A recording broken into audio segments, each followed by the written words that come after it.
Hello! Today we shall be going into a full spoiler talk, so this is your spoiler warning right now, into Spider-Man No Way Home. I recently did my review video for it that is spoiler-free, but this one shall be spoilers everything. So anyway, without further ado, shall we begin?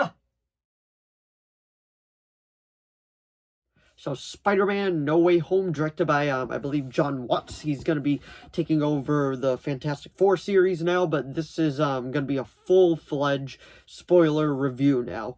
We're going to go through the things I really liked, the things I thought were just okay, and then, honestly, the things I just thought were okay / I thought could have been done a bit better is honestly just nitpicking, because this movie gave me absolutely everything that I wanted from it. The villains are great, the ones that actually get, like, the full-fledged screen time. So we're going to go through each of them. The first one I want to talk about is Alfred Molina back as Doc Ock. He's pretty much brought back the exact moment where he died, like, with the machine, because he even talks about the machine in the movie. He's like, what happened to my machine, Parker?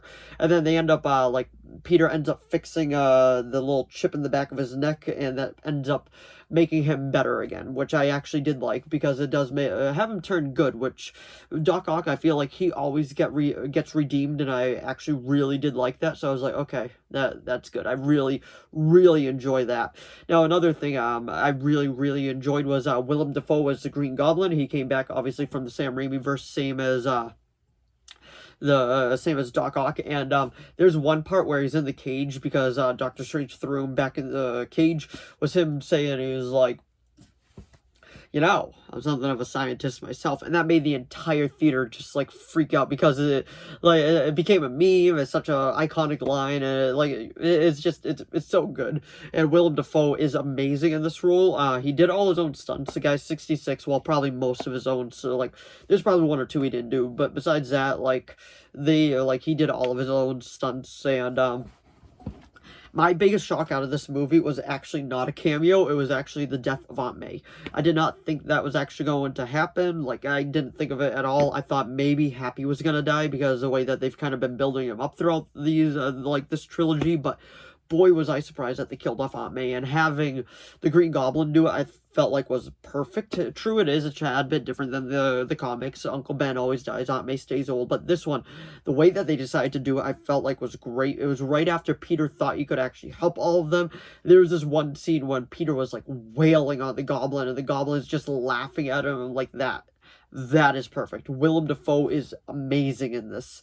And, like, they're fighting back and forth, and then he gets back on his glider, and then he, like, pretty much makes Aunt May do a full 360 in the air. Then she comes down, bangs her head, and then he was like, Peter, no good deed goes unpunished. And then he throws a pumpkin bomb at him, and then he goes flying off, and Aunt May pretty much dies right there, and that's when Peter, like, he starts to turn a bit darker. Like, you can see it. Like, the way that Tom Holland actually, like, portrayed Peter, at first I thought he was okay. He definitely wasn't my favorite to begin with, but boy, is he gonna, I think he might be my favorite now. Like, he does so well in this role, and now, of course, we're gonna go through all the villains first.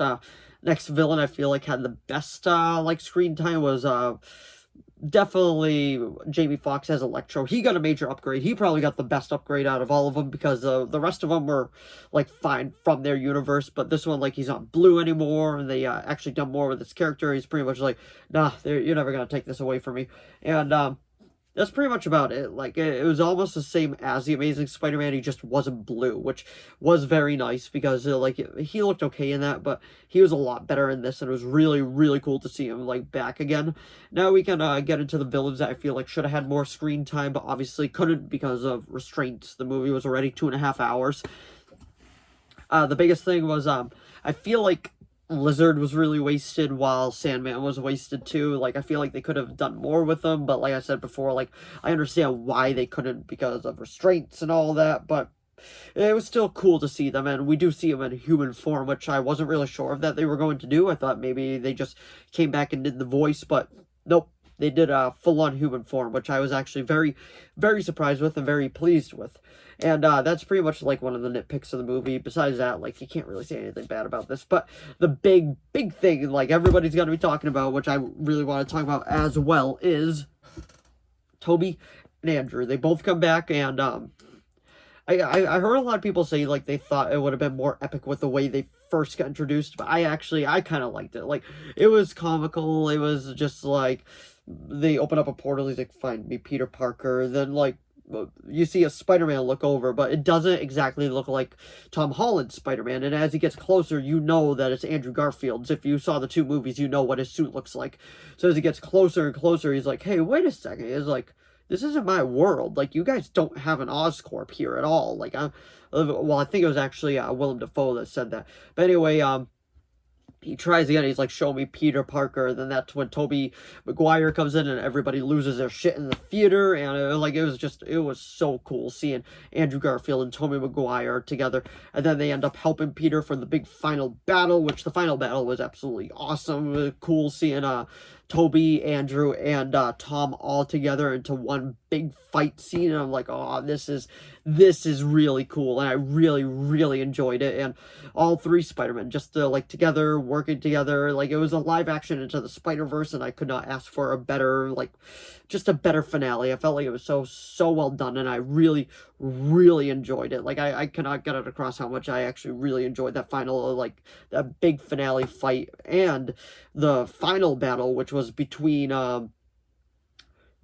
Green Goblin and Tom Holland's Spider-Man. Like, I absolutely loved the way that looked, like, with the sun coming up and they were on the shield and they were fighting, and Tom would have killed him too if Toby didn't come in, like, and stop him. And then, of course, Goblin's got to stab him, and when he did that, the entire theater went, oh, like, I vividly remember that. Like, nobody believed, like, he actually just got stabbed, but he ends up surviving, which I was actually surprised with. I thought they were actually going to end up killing him, so I was like, okay, cool. Like, I'm happy with that. Yay!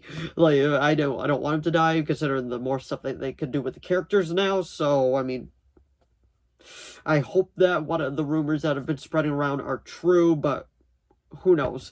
But anyway, the other things that I really liked in it was the back and forth that Willem Dafoe had. Like, it was pretty much a Jekyll and Hyde personality, and I really, really enjoyed how they did that. Doctor Strange, I felt like he was in it at the beginning, then he wasn't, and then he was back. And the fight that he had with Spider-Man, I feel like the special effects were awesome when they were just going back and forth and they were fighting. I was like, okay, this is pretty cool. This is pretty well done. And they kind of forget about him until the big final act, and then he comes back, and he's pretty much telling Peter, he's like, yeah, they're coming through. Everybody that knows that Peter Parker's Spider-Man is coming through, which is a little plot hole in itself, but like I said, that's just nitpicking. Like, I can't really say, like, go that deep into detail about it. And he's like, what if everybody forgot who Peter Parker was? And then he's like, that could work, but you do understand, like, absolutely everybody will forget you. Nobody will remember you whatsoever. You do understand that, right? And he ends up going through with it. And I talked about this in my non-spoiler review. Like, the score on this is amazing. Like, I absolutely love the score of it. I feel like they did an amazing job. And honestly, like, I could listen to it all day. I hope they release the CD of it soon. I know it's on iTunes and Spotify, but I actually want to own the physical copy of it. And I hope it does come out soon. But anyway, it was just an awesome movie, and Strange ends up casting the spell, and everything like gets reset, and nobody remembers who Peter Parker was. MJ's not gonna remember, Ned doesn't remember, and he was gonna go over to her and be like, I know this is gonna sound crazy, but and then explain everything to her, but then he decides not to, and he actually walks away, and I'm curious to see where that's gonna lead, and I'm actually very excited now that Peter Parker is going to be in college. We've never gotten that before, so I'm actually really, really looking forward to seeing how they're doing that. I know I said really, really a lot in this, but there's so much good stuff to talk about. And the first post-credit scene is just a kind of like the Venom payoff, kinda. He was still in the bar where we last left him in Venom 2, and then they end up just getting sucked back into their universe, but he left a little symbiote behind, so that means it could lead into something. So I thought that was a little, like, I thought it was a little wasted, but, like, it's still happy. Like, it was still an enjoyable experience. And then the final post-credit scene is just a legit trailer for Doctor Strange 2 in the Multiverse of Madness. And it looks really, really good. I'm looking forward to that one. I really hope that it doesn't disappoint. But then again, this Spider-Man movie didn't disappoint at all, and I really hope that we continue with this multiverse stuff, because it is very, very enjoyable.